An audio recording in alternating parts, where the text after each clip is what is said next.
I'm very, very, really glad to see you because maybe a month ago I didn't even know about jewelries from Colombia. And when I saw your works, when I saw some pieces from a chocolate about which we will speak, I was really amazed. And now when we have a Zoom internet, we can speak, even though we have 10,000 kilometers between Belarus and Colombia. I'm really happy to have this chance to speak with you. You know, I wanted to tell you one funny fact. I live here in Minsk, maybe in 100 meters from Simon Bolivar Square. Really? Yeah, That's we have. amazing, incredible. There is a street that means that Simon Bolivar Street. That's so Yeah, strange. Okay, yes, no, so no, thank you. It's very nice for us to talk about, no, not just about my work, about Colombia, because maybe it's strange. During the pandemic period, it was very nice that we approach our processes, our countries, our field. It's getting near. So that's that's so lovely for us. Thank you again. I think that not everyone who are now connected their lives with jewelry are even thought in childhood or in some age that they will become a jewelry designer, jewelry maker. And whom did you want to be in your childhood, and how did you actually became a jewelry maker? Because you said that you have no like very, very specific special education of jewelry makers in Colombia. Yes, no. How I did it, it was a surprise for me. When I was a child, yes, I loved to paint, I loved sculpture, and my mother used to take me some for two academies to learn to paint and normal, like all the kids done. So when I finished school, I decided to study fine arts, and I went to the National University. I'm not from Bogota. Bogota is the capital city. I'm from Medellin, it's the second city of the country. And I studied fine arts here. When I was maybe in the, yes, it was the second year of the university, I started to see that sculpture processes were so similar. If you make them big, or if you make them a small pieces with the same processes, uh, I I found that so interesting. So I started to I took a course, a normal yearly course in academy too, nothing official, because we don't have, like you said before, we don't have titles, professional titles for or long-term titles for jewelry. It was like my hobby. When I studied fine arts, I make a sculpture. I used to work in urban spaces, so it was very strange because first I work in a very very big, huge places, and but at the same time I was working and following processes with the small pieces. So that was, yes, maybe something strange, but when I finished the university, I decided to study jewelry, and then so I went to Italy. That's how I started, and I was in Italy for almost 2 years studying at Vicenza. It wasn't like a artistic or a very creative process, free processes, because I went to Vicenza. So Vicenza, it's a productive center like Arezzo, Valenza, and yes, the three places is just to learn production, just to learn technique, just to learn the traditional craft. Um, because here in Colombia, I didn't have that opportunity. So when I said that I got a scholarship, and I said, yes, why not? Let's do it. But it was very hard at the same time, because um, when you work for arts, you have a free Yes, you work with freedom. You feel free to make anything you want. But when I started in the Scuola d'Arte Mestieri, it's an arts and crafts school, um, was very hard to follow the processes there. But I tried to take all the best of them. At the end of the second year, I I met a person. Her name is Alberta Vita. She's a jeweler, and she studied at the Pietro Salvatico Academy at Padova. So all the teachers, all her teachers were Francesco Pavan, Giampaolo Bavetto, Graziano Vincentin.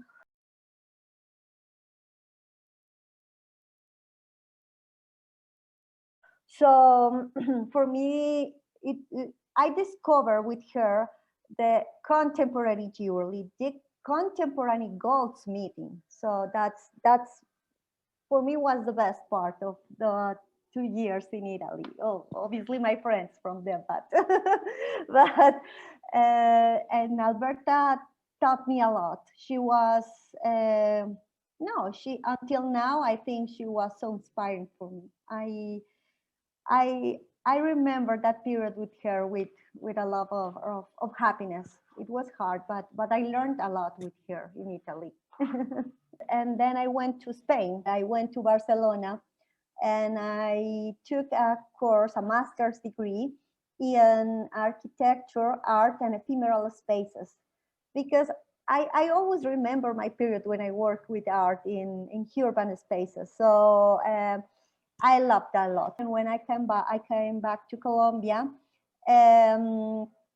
I started to make art jewelry or contemporary jewelry. I tried to, yes, I went to school here, a very, very small workshop. It's not a school.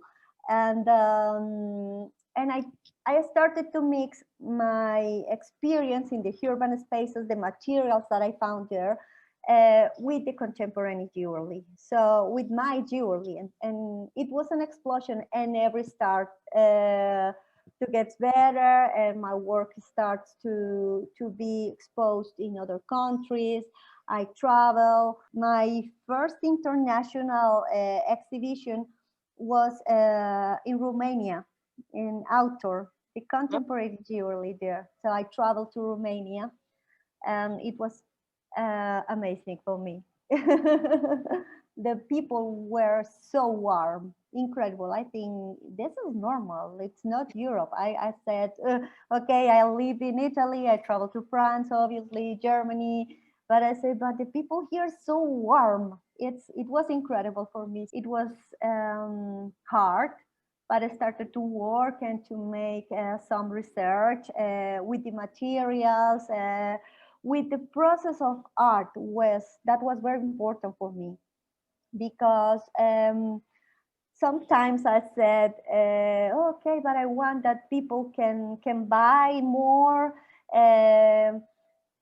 maybe not just to buy, but that I want that people get closer to the contemporary jewelry. So that's hard sometimes. um, Maybe yes, it's the problem or for sale.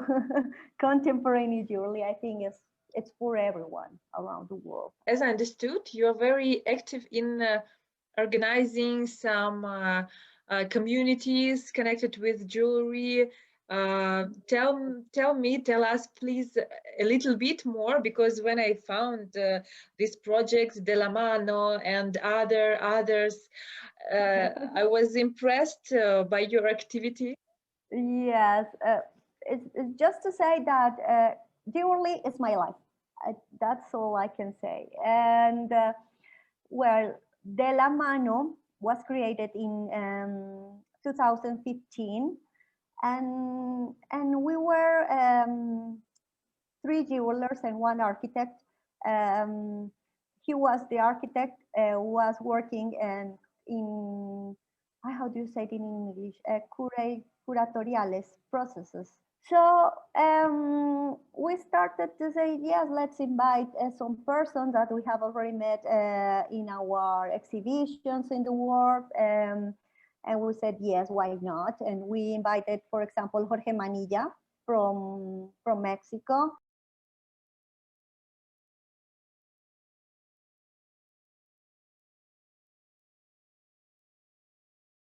We invited persons from Taiwan, from Israel, there was another one, Bulgaria, Romania, obviously, because I was there, and most of the jewelers, the creators that were in that occasion, in the first edition of De La Mano, we were 33, and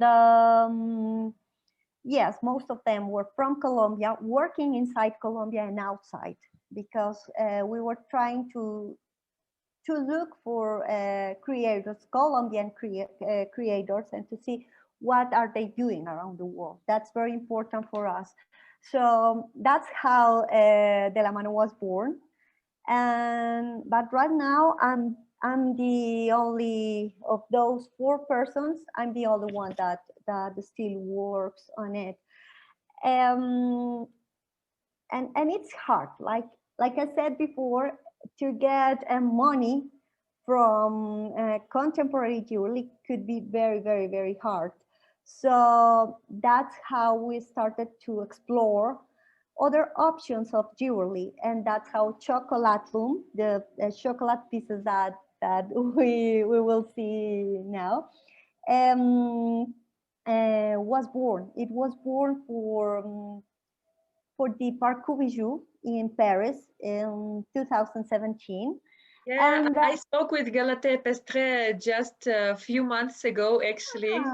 yes, yes, she was part of the jury. Yes. Yeah, part of the organizers of this event. Yeah. Yes, yes.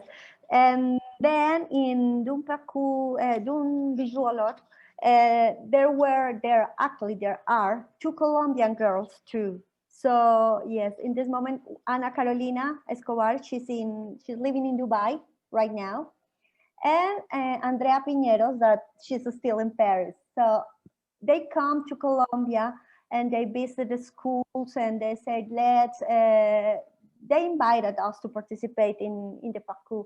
And that's how we prepared chocolatum, and that was very successful.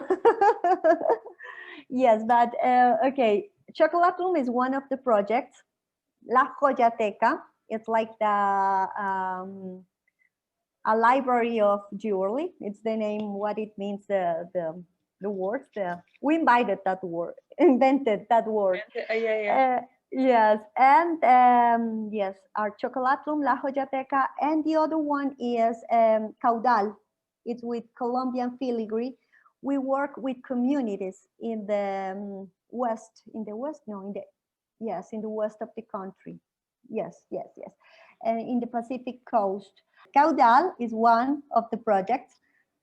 And yes, we are talking about, we work in this project. There is a photographer, and then oh, how do you say that? An visual anthropologist. Yeah, we are from different fields, so that's perfect, because it makes more rich. It makes it richer. Yes, the project. And we work together with this. This is the map of Colombia. I will show you something. From this part to this, until this is the Caribbean Sea. Okay, here in this small part is Panama. And then we are just in the north of South America. We are a very complex country, because we have all the races. Maybe we have indigents, we have Black people that we call them here Afro-Colombian. And in this part, in the coast, Pacific coast, there are almost, most of the people are Black. It's a very, very special place. It's bad to say this, but it's the conflict there, the war. It's very, the drug dealers and all the problems that people knows about Colombia are very affect this part. And we work with these communities because our jewelers in difficult conditions. That's why we love to work with them. And caudal, the word means in Spanish, is the force that the rivers has. And that people take the gold from rivers. It's very yes, the craft of take the gold from the rivers, and that's why we put that name. Here in this map, you can see the communities that we have for to prepare the pieces, no? And these are the jewelers, like you see. They love their work, and I think that caudal, it's a very beautiful project, and that's why we are working with them. They are so responsible. They are very disciplined. Look, and these are examples of their pieces, traditional Colombian pieces, but it's jewelry. So people, they are making jewelry, like traditional Yes. jewelry, and you you promote these works? Yes, we promote these works, and in this moment we are trying to make ventures with traditional jewelers and contemporary jewelers to see what we can do with the technique. So that's very interesting, the results. There are, sometimes it works, sometimes obviously it doesn't work, but that's what we have. In the case of caudal, we have to find apoyo, how do you say that, help. We had help from the International Organization of Migrations. They help us with the little pop-up stores that we prepare for to sell the jewelry pieces. And this organization, that it's a worldwide organization, like you know, help them with preparing them in design and sustainability of the projects. It's very good. And but for the pandemic period, the problem was the commercialization. Yes. Yeah, commercialization. Yeah. Yes. So we try to help with that, and the pieces are here. I have a bracelet, for example. I don't know if you see all the details. I hope I see. Yes, this is from a town that is called Huapi. The name is Huapi.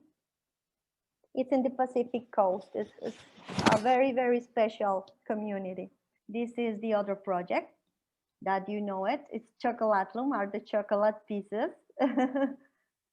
And you see, we have here different, this is a pre-Columbian pieces made from chocolate. And the other project is La Joyateca, you say, like you see the name here. And we have, in this moment on the website, we have 10 different brands or jewelers, because not always are brands. This is Chocolatlum. Okay, like I said before, Chocolatlum was born because we had an invitation from Paris. At the beginning, we were 4 persons in the project, 1 sculptor, 1 chocolatier, and then we were 2 jewelers. At the end of the project, just the jewelers make it. So how it was born. It was born because we had our pieces, but we start to think our jewelry pieces made of metals, stones, or even all the investigations that that we have done in our personal processes. We are in Chocolatum. We are Alejandra Ferrer. Aleja and I started to think about the project, and we said, okay, we are going to travel to Paris.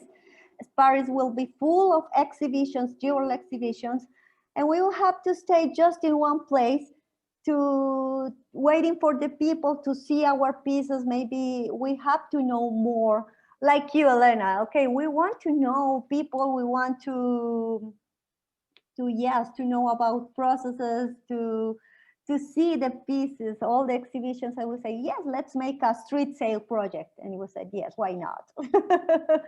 So Chocolatlum, yes, first, okay, we said, then why not to find the way to make people enjoy with jewelry? So that's okay, eatable, uneatable jewels. And we said like, but what, why, how can we do it? And we thought in chocolate. And that's how this project was born. Say, let's make chocolate jewels and let's buy everyone chocolate jewels. And that's what happened with actually what will happen with Chocolatum until now.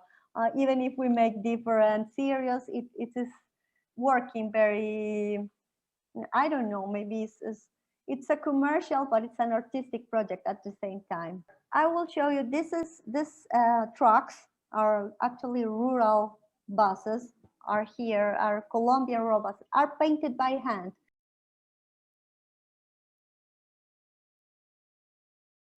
First, we have to make an experimentation with the chocolate. Okay, the chocolate was going to be our material, so we started to make sculpture processes to melt the chocolate, then to put some forms.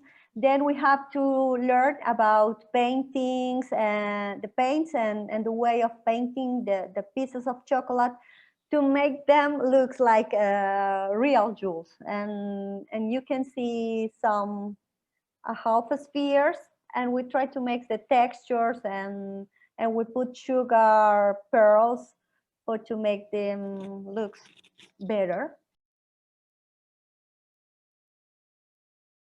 And that's how Chocolate Room started. It was a lot of experimentation. Maybe we were 4 months. Aleja from Portugal and I'm here, and we took photographs and we sent each other a lot of photographs, videos. So this is the car. It's very beautiful because what I love from Chocolatum is that you reach the people. The people is maybe not looking for to buy jewelry, but you reach the people with it. So it's other way to think about jewelry process, okay, or sale. That was very lovely because here I have 2 photographs in the same day. It was we were invited by Paulo Ribeiro from Joya Barcelona. Yeah, I know, yeah. He knows the project at Munich. I show him, I was in my exhibition, my traditional, because I know I put are not traditional so at all, but with my jewelry exhibition, and I say, look, Paulo, we are working in this, and I say, that's wonderful because Joya this year will be about gastronomy, so let's try bring the car, and actually it was very near the dates of Joya were very near for the Parcubiju ones. So I say, yeah, let's do it. We can say we can make both, and we travel first to Barcelona, and then we end with the Parcubiju, and look all the boxes of the jewels, and in the evening nothing.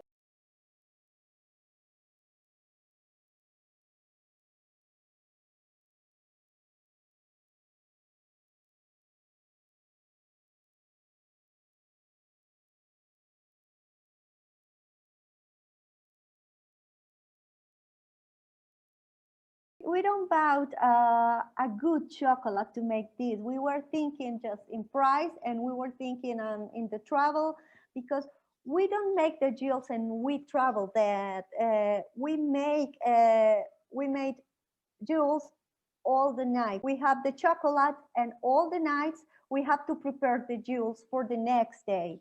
That was very hard. The project was successful. So that was, look, for example, it's beautiful from Chocolatum too is that you see kids, you see old people, you see all the publics are welcome to see Chocolatum. We were in our research, but now we are working with a very good chocolate from the south of the country, and Afro-Colombian Black people that have cultivos, that they cultivate the... Cultivate, yeah.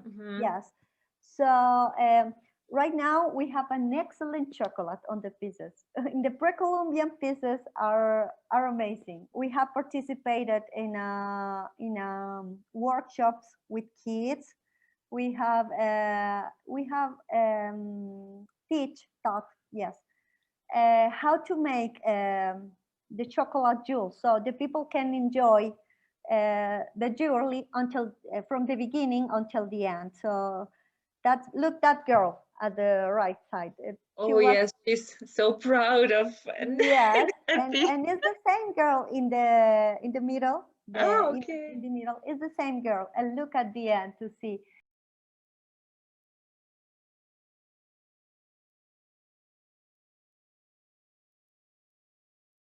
And in the left side, this little boy, was so curious. It was in Paris, and he said, "What is this?" And we said, "Chocolate juice." And he said, "What?" And he asked so many questions, and we say, "You want to try one?" And then he said, "Really? I can eat it?" And we gave him a ring, a chocolate ring. And in the evening, when we were ending, he arrived again with all the friends from school, his school friends. That was so funny. But yes, because we have to stay at the Pompidou, in the front of the museum. In front of Centre Pompidou. Look, for example, these are pieces all made of chocolate. And it's extremely funny because many people can say, okay, I will buy 4, or no, I will buy 5, and these pieces were 10 euros. So, and they say, yes, can I, yeah, okay, and how I can eat it, I can wear it. Yes, obviously you can wear it, but if it is a hot day, it will Melt. yes, it will Yeah. get melt. And like, it was very successful. We tried to say, let's try to work with more Colombian identity, and that's how we arrived to this pre-Columbian line. We have this 1, 2, 3, 4, 5, 6, 7 references, and are from different cultures. You have Tayrona in the north of the country, San Agustin, Tumaco, and Nariño. There were 3 different cultures in the south. So this is the result. And like you asked me, I have here one piece to show you how it works, the same of the picture. Look, these are the boxes, which, because for the sanity, it's better to have all the pieces covered. And the box has the shapes that the trucks, yes, the traditional trucks or buses were, is the same shapes, okay? It's an excellent chocolate, Colombian chocolate, 70% cacao. It's very pure, 77, I mean, yes, 77, look. The cacao, it smells, it smells. And you can use the pieces like a brooch, or even like a ring too. So you can use it like this, or with a magnet. I don't know if you see. Yeah, I see, I see. We prepare in a 3D printer the pieces to contain the magnet. So we made it, and if you put this, you can use it as a ring too. Yes. When you eat the chocolate, it has inside a small pin that you can keep it, or if you want, you can burn it, bury it, yes, on the ground, and it's a compostable pin. And in 2 months, the pin disappear into the ground. We have, yes, inside the, yes, look. Here you will see, you can see something to process. Yeah. You eat, this is the small pin that you can find inside the chocolate. And if you want to keep it perfect, it has a small, and this is the little, I love histories. Yeah, the history. Stories. Yeah, so I try to put the story in the boxes, or even always to try to communicate people of what's happening behind the pieces that they buy, or even just that they receive as a gift. I love to tell people what's happening behind For it. sure, and in this case, it's like spreading the culture, Colombian culture and heritage. Yes. Uh, uh, Yes, yes. It's a perfect contemporary, almost perfect contemporary jewelry example, because first of all, he makes you think about the material, about the value of a jewelry piece, about how to arrive to all the kind of publics. It's very, very interesting what happened with it. And it's other way to sell jewelry, not just to be in a gallery or in a store waiting for the people to arrive. Is to bring people what Colombia is in this case. Thank you Yes, so yes. much. Thank you so much, Titi. It was a really Yeah. pleasure to speak with you. Lena, okay. See you soon. See you soon, I hope. Bye. Okay. Bye bye. Take care, Bye. please. Okay, you too. Bye. Bye. Bye.